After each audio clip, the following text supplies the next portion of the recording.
அழிக்க மாட்டேன் என்றார். மீண்டும் அவர் உரையாடலைத் தொடர்ந்து, ஒருவேளை அங்கே 40 பேர் மட்டும் காணப்பட்டால் என்ன செய்வீர் என்று கேட்க ஆண்டவர், 40 நீதிமான்களின் பொருட்டு அதனை அழிக்க மாட்டேன் என்றார். அப்பொழுது ஆபிரகாம், என் தலைவரே, நான் இன்னும் பேச வேண்டும், சினமடைய வேண்டாம்.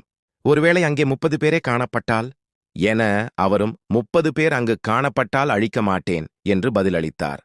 அவர், என் தலைவரே, உம்மோடு அடியேன் பேசத் துணிந்து விட்டேன்.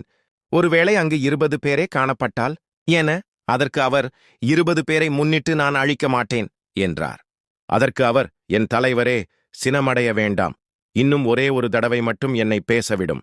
ஒருவேளை அங்கு 10 பேர் மட்டும் காணப்பட்டால் என அவர், அந்த 10 பேரை முன்னிட்டு அழிக்க மாட்டேன் என்றார். ஆபிரகாமோடு பேசி முடித்தபின் ஆண்டவர் அவரை விட்டுச் சென்றார்.